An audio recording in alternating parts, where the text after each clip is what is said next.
très bien. Donc, je suis dans Bluemix. J'ai accès au service API Connect de Bluemix. Oui, on voit l'ensemble des services catégorisés de Bluemix et je suis sur le service API. Et j'ai donc souscrit, ils sont gratuites si vous voulez faire le test, j'ai donc souscrit au service API Connect à travers Bluemix. Et donc là, je suis la partie interface de gestion et de création des API. Donc là, je suis créateur, donc un profil peut-être un peu développeur qui sait manipuler, qui service, reste, sécurité, pour créer une API. Donc dans l'exemple que je voudrais vous faire aujourd'hui, c'est, donc là j'ai un service, pardon, je vais supprimer ça.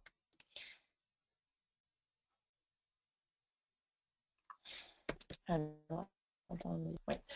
Donc, j'ai ce service-là qui est un service REST qui existe et je vais en faire une API REST. Donc, vous voyez ça comme uniquement un exemple, puisque le service est déjà restifié, mais c'est simplement pour que vous voyez. Donc, pour ça, je vais créer add un nom, donc on va l'appeler webinar API. On ne va pas se créer des nœuds au cerveau, on va faire très simple, webinar API, et voilà son nom. Donc je donne sa version, par défaut 1.0, mais on pourrait la mettre autrement. Alors la notion de produit, j'en parlerai tout à l'heure, mais retenez que l'unité de déploiement de l'API, donc c'est le package, si vous voulez, que l'on va déployer toute sécurité. En cliquant sur Add, je suis amenée dans l'interface de design de l'API. Donc l'interface de design de l'API me permet d'avoir une vue avec, en oui, eh bien, vous voyez que ça surligne le menu sur lequel j'arrive. Et par exemple, en sélectionnant Pass, eh bien, à droite, j'ai ce qui correspond à ce que j'ai sélectionné à gauche. En cliquant sur Source, j'ai une représentation Swagger de mon API. Le design et la source sont synchronisés. De sorte que si vous êtes à l'aise avec Swagger, vous pouvez tout faire en mode ligne de commande, en faisant bien attention aux indentations. Ou alors, vous pouvez tout faire en design, ou bien une partie design, une partie ligne de commande. Enfin, c'est vraiment comme vous le souhaitez. Ou même, si vous donc l'éditeur Swagger, si vous préférez utiliser cet éditeur, vous pouvez très bien le faire ici, et puis copier-coller le Swagger ici, et puis le rajouter, c'est vraiment comme vous le souhaitez, mais de zéro, c'est le choix de représentation des API à travers IBM API Connect. Donc moi, je vais travailler à travers le design, peut-être éventuellement à travers la source si j'ai besoin de modifier quelque chose pour vous montrer la possibilité de le faire. Donc ce qu'on va faire, nous, c'est que pour l'instant, on va définir comment on va répondre l'API. Alors qu'est-ce qu'on veut faire? On veut faire une API REST qui, sur un GET, va nous la valeur d'un identifiant. Vous voyez, donc si je fais un slash avec un identifiant, alors j'ai normalement, voilà, donc l'identifiant il est repris ici, et j'ai le détail d'une, là en l'occurrence, c'est d'une succursale d'une banque, d'un établissement, on va dire.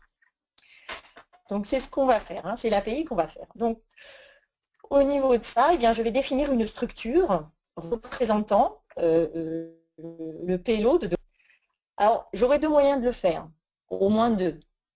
Soit je définis, enfin, j'ai le moyen d'avoir une représentation JSON schema de cette réponse et je le mets dans mon Swagger. Ou alors, je vais dans l'interface graphique ici et je vais en faire une définition. Et c'est ce que je vais faire ici. Donc, on va faire par exemple branche. Je ne vais pas tout faire, mais je vais vous montrer l'exemple. Donc, la définition, on va l'appeler branche. Elle est composée d'une propriété qu'on va appeler ID de type string. On va rajouter une deuxième propriété qui s'appelle type. Je crois que j'ai un type. Hein. Voilà, j'ai un type ATM. Voilà. Et on voit qu'il y aurait une troisième propriété qui s'appelle adresse et qui est elle-même un type composite hein, de street 1, 2, 3, etc. Donc on peut très bien le faire. Donc en l'occurrence ici, je pourrais faire un type adresse et je mettrai street 1 de type string. Je pourrais rajouter donc city. Je pourrais rajouter zip code. Je crois que c'est comme ça, zip underscore code. Et bon, on va s'arrêter là. Hein. Et donc, dans la partie branche, eh bien, je vais pouvoir référencer, donc rajouter une propriété de type adresse et qui sera de type, elle est où? Elle est en dessous, adresse ici. Alors, vous voyez au passage qu'il y a un warning de validation qui est apparu à droite au fur et à mesure que je remplis cette définition. En effet, en cliquant sur ce warning, j'ai défini quelque chose, une structure, mais qui n'est pas utilisée.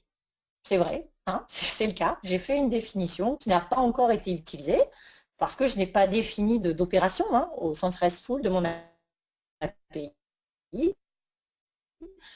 Mais je vais le faire. Au passage, la source, elle a été enrichie hein, de ce que l'on a défini. Donc, encore une fois, si on était à l'aise avec Swagger, on aurait pu le faire en ligne de commande facilement. Au design, et je vais aller dans la partie pass et source. Donc, on va l'appeler all, non, plutôt détail, par exemple. On va l'appeler détail, puisqu'on va voir le détail d'une branche. Donc, dans la partie détail, eh bien, je vais rajouter un paramètre et je vais lui dire qu'il va être dans le pass. On va l'appeler bank ID. Je vais lui dire qu'il est, enfin, par défaut, l'outil me dit qu'il est obligatoire. Hein, ça, c'est du RESTful. S'il est dans le pass, il est obligatoire. Mais attention, là, il y a un truc qui ne va pas puisque j'ai un identifiant dans le pass, mais il faut quand même que je le rajoute ici. Donc, je vais le définir. Donc, je rajoute bank ID ici au sens, pardon, j'ai mal tapé, voilà. Et là, mon point rouge, là, mon point d'exclamation rouge est parti. Donc là, j'ai mon paramètre et au niveau de la structure de réponse de mon API, je vais lui dire que ça va me répondre du type branche. Et là, mon warning orange a disparu ici. Je vais sauver. Donc, j'ai fait quelque chose de très simple, hein, de très rapide pour le but de la démonstration, mais on a défini donc format get, une ressource qui va nous répondre une structure représentée par le schéma branche, avec un paramètre bank ID. On peut revoir le code où là on a le pass hein, qui est apparu ici, hein, avec, qui est représenté ici. Deux mots sur la partie sécurité, quelques mots pardon, sur la partie sécurité. Vous voyez deux éléments, Security Definitions ou Security. Alors ça, c'est du Swagger, c'est-à-dire qu'on définit quelque chose et ensuite on va l'utiliser. Et l'utiliser soit pour toute l'API, soit pour l'ensemble des ressources ou certaines ressources de l'API. Par défaut, les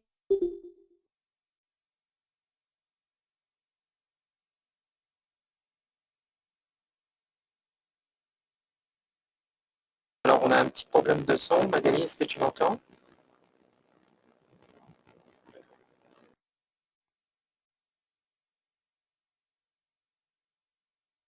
Allô, allô? Magali, tu Allô, m'entends? allô?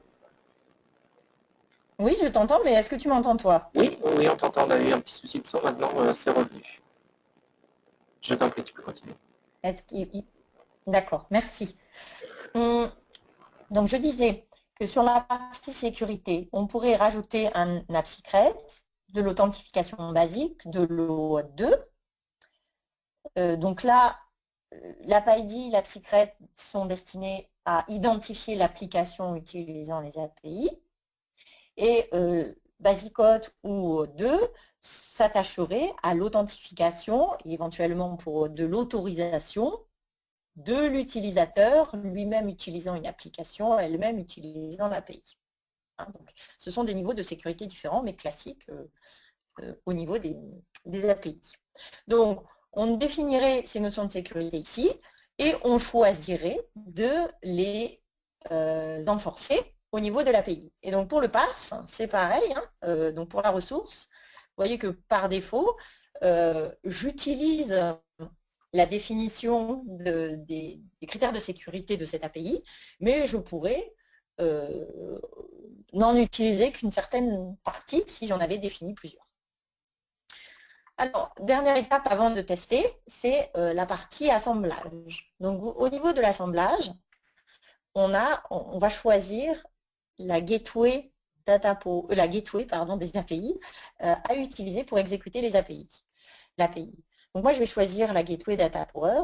Et alors au passage, vous voyez qu'en sélectionnant la gateway, donc soit la micro gateway qui est du Node.js, soit le Data Power, eh bien les opérations, les politiques assemblage possibles sont beaucoup plus riches avec Data Power. Ça, c'est un choix d'IBM d'offrir plus de capacité de politique au niveau du Data Power. Alors, par défaut, j'ai une invocation. Et cette invocation, je vais juste la paramétrer. Alors, je me suis fait un copier-coller ici que je vais utiliser. Donc, qu'est-ce que je fais? J'appelle mon service, vous voyez l'URL du service, /$ la valeur du paramètre que je vais passer dans l'URL d'appel à l'API. Donc ça, c'est une représentation d'API Connect, mais qui se comprend assez bien. $, parenthèse, et request.parameters, le nom du paramètre.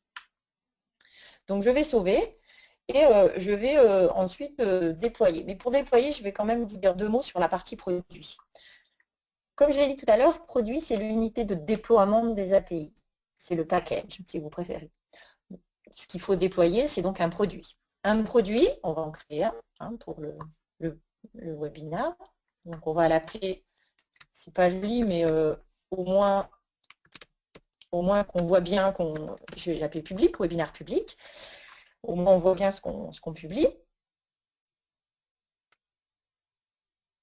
Donc le produit va contenir, vous voyez à gauche sur le menu, des API et enfin une ou plusieurs API, pardon, et un ou plusieurs plans.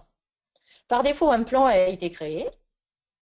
Un plan qui est donc non limité à donc 100 appels par heure. Alors non limité, ça veut dire que je peux en faire plus, bien sûr, mais on va avoir une notification d'atteinte du seuil. Alors moi, pardon, excusez-moi, il est limité, mais je n'ai pas sélectionné le rejet d'appel à l'atteinte du seuil. Donc c'est ce que je vais faire ici. Je vais mettre à la minute et je vais en mettre 10 par minute, comme ça on verra l'atteinte du seuil. Donc on va laisser default plan, son nom par défaut, on pourrait le changer, on pourrait mettre une approbation et surtout on pourrait faire plusieurs plans. Donc dans un produit, on peut mettre plusieurs API et plusieurs plans et choisir la visibilité des API et des plans en fonction des consommateurs. Donc vous pourriez avoir des consommateurs internes, des consommateurs externes, des tiers, etc. Et donc adapter les plans à ces groupes de consommateurs de vos API. Donc je vais sauver, je vais rajouter l'API avant. Donc elle s'appelle Webinar API, apply ici, je sors et je vais déployer dans Sandbox. Alors, Sandbox, c'est l'environnement d'exécution de base des API par défaut qu'il y a dans API Connect. Vous voyez que j'ai un autre environnement qui s'appelle développement. Bon, si j'ai le temps, j'en dirai 2 mots, mais voilà, j'ai déployé sur Sandbox, j'ai publié, pardon, et ensuite, j'ai déployé et publié. Il y a 2 étapes de déploiement, staging en anglais, et publication, puisque on pourrait avoir des piles de créateurs d'API qui vont déployer, et quelqu'un de peut-être un peu plus métier qui pourrait choisir de publier les API. Alors, quand il s'agit de publier et déployer dans Sandbox, la publication est automatique. Parce qu'on se dit que là, on est en test unitaire, donc on va automatiquement publier ce qu'on a déployé. Donc, si je retourne dans ma partie, si je me retourne dans ma partie API, donc dans mon draft, Webinar API, dans Assemble, j'ai une petite flèche qui va me permettre de tester mon API. J'attends que ça se rafraîchisse.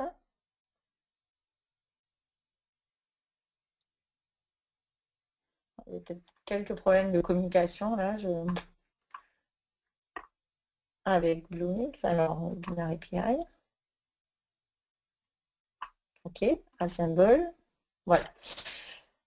Je clique sur la petite flèche et dans le setup, j'ai la configuration du test unitaire que je peux faire au niveau de mon API. Donc, je vais changer mon setup. Je vais lui dire que je vais donc utiliser Sandbox.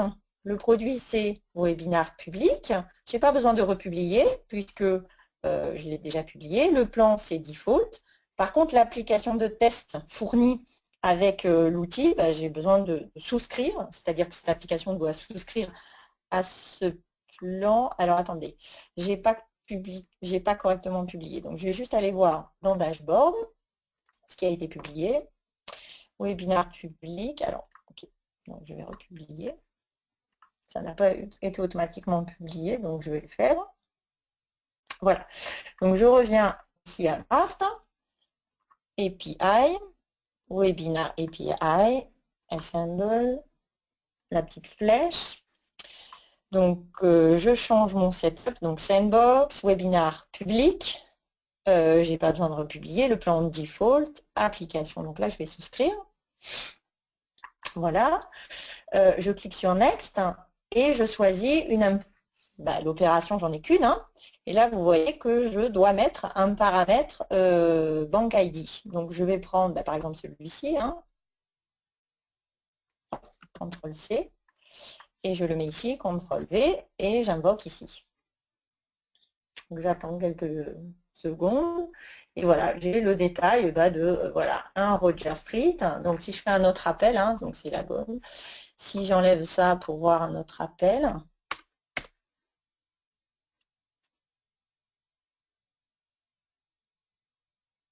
en réponse, on passe.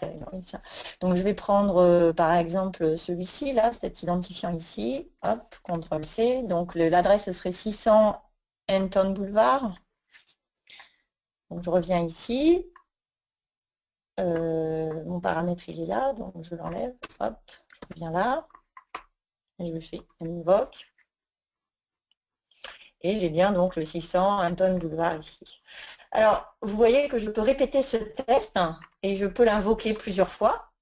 Donc, je vais lui dire de s'arrêter quand il a une erreur. Et vous allez voir qu'au bout d'un moment, normalement, je vais avoir une atteinte de limite. Vous voyez, j'ai le HTTP 429, assez connu quand on arrive à l'atteinte du seuil. Donc, j'ai too many requests qui me dit qu'on a excédé le plan qui nous était alloué. Donc, dans un cas de test unitaire, voilà ce qu'on peut voir. On voit que ça répond à un appel et à plusieurs appels, que la mise en œuvre du quota se passe bien. Donc, dans ce cas-là, si on le souhaite, eh bien, on peut publier vers un environnement auquel on va attacher un portail. Alors, je vais juste voir la configuration, parce que je ne sais plus où j'ai défini. Voilà, donc je vais définir, je regarde juste un truc, la configuration du portail. Eh bien, je ne peux pas vous montrer le portail. Alors, je vais juste regarder. Comme je ne maîtrise pas cet environnement dans Bluemix entièrement, je veux juste m'assurer que l'API. Ce n'est pas exactement les API que j'ai publiées, mais au moins que vous ayez une idée. Donc, voilà un exemple de portail d'API utilisé par la technologie API Connect. Donc, je peux me connecter à travers ce portail. Si je me souviens d'un compte. Alors voilà, je l'avais enregistré, c'est parfait. Vous voyez au passage que c'est une adresse donc Yahoo, c'est-à-dire que j'ai utilisé mes adresses personnelles pour représenter la connexion d'un développeur au portail d'API. Donc en tant que développeur, je pourrais aller voir les API qui sont publiées. Je ne sais plus ce que j'ai publié sur ce portail. Voilà, j'en ai quelques-unes. Hein, j'ai quelques API donc, qu'on voit représenter par des produits. Et je peux aller voir le détail de ces API et la structure de réponse. Et là encore, j'ai une structure Swagger qui va être représentée, qui va être utilisée pour exposer les API. Les temps de réponse ne sont pas terribles. J'espère que ça va être bon de votre côté.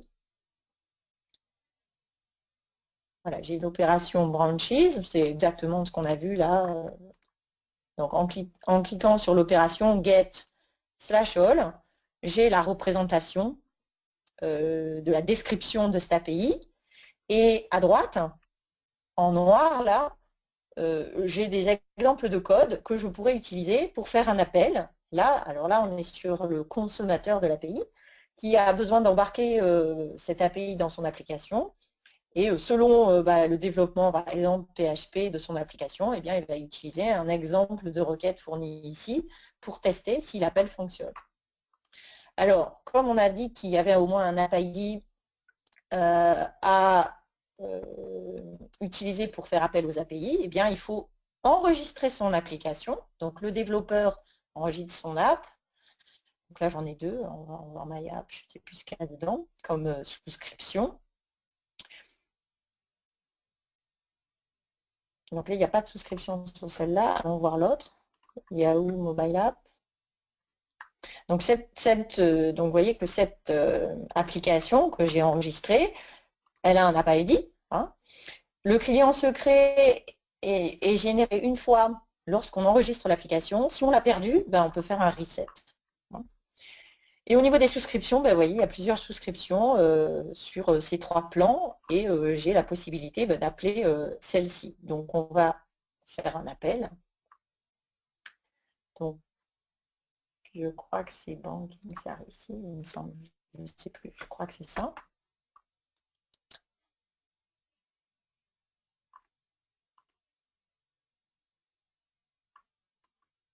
À ce niveau-là. Donc, je suis sur Get All. Je vais utiliser donc Yahoo Mobile App et je vais lui dire appelle cette opération en cliquant sur le bouton bleu et j'ai le résultat qui apparaît en dessous. Vous voyez, le 200 OK. J'ai la requête qui a été envoyée avec les headers qui vont bien pour obtenir cette réponse-là. Voilà. Donc, ça veut dire que du point de vue développeur d'une application, eh bien, j'ai testé, là aussi, de manière unitaire, que ça marchait, et ensuite, je peux l'embarquer dans mon code. Pour terminer la démonstration, je voudrais juste aller sur la partie analytique.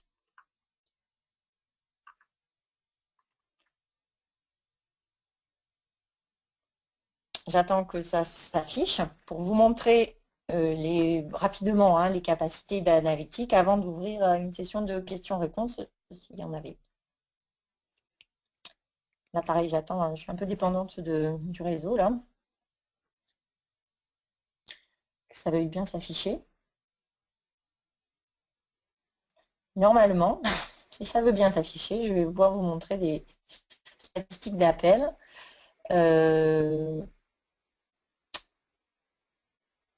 Ça arrive. Donc, j'ai une première vue qui me montre les API qui ont été faites, en l'occurrence aujourd'hui. En cliquant sur le petit répertoire ici, la Load Saved Dashboard, je peux choisir des vues, donc des dashboards, qui me sont proposés par défaut. Donc, je peux aller voir le dashboard qui s'appelle API_default pour avoir une vue sur les appels des API. Donc, vous voyez là, j'ai que des 200 OK. S'il y avait des erreurs, là, il n'y en a pas eu, mais elles seraient affichées ici. J'ai une vue sur les temps de réponse. qui sont vraiment pas terribles, hein, mais bon, c'est pas le but de montrer des perfs. Et puis bon, bah, j'ai les API par jour. En l'occurrence, bah, vous voyez que j'en ai fait 4 aujourd'hui ici sur cet environnement. Alors je peux aller voir un autre dashboard, la vue plan, qui représente les plans. Donc les plans, les plans, c'est ce qui porte les quotas. Donc là, comme c'est des environnements de test, bah, je n'ai pas grand-chose à vous montrer. Donc je vais essayer de vous montrer un autre dashboard. Peut-être Portal. Non, Portal, c'est pas sûr qu'il y ait des infos. Alors, je vais tenter un autre. Et après, sinon, je vais regarder Product. Et on va parler des souscriptions. Donc dans cette vue-là, on a le nombre de groupes de consommateurs, en l'occurrence là j'en ai qu'un, et le nombre d'API qui ont été faits. C'est-à-dire que du point de vue administrateur des API, je peux gérer les souscriptions et voir quelles applications utilisent mes API. Je peux aussi regarder les développeurs qui seraient enregistrés au niveau de mes catalogues, au niveau de mes portails, et je peux aller, par exemple, envoyer un message, les supprimer, faire des opérations de les mettre en favori si j'ai plusieurs communautés de consommateurs de mes API. Et puis, enfin, la partie approbation peut aussi être gérée ici, soit à travers l'interface du designer, des API designer, mais aussi à travers les emails, c'est-à-dire que quand une approbation est demandée, elle arrive ici et aussi par email. Au revoir.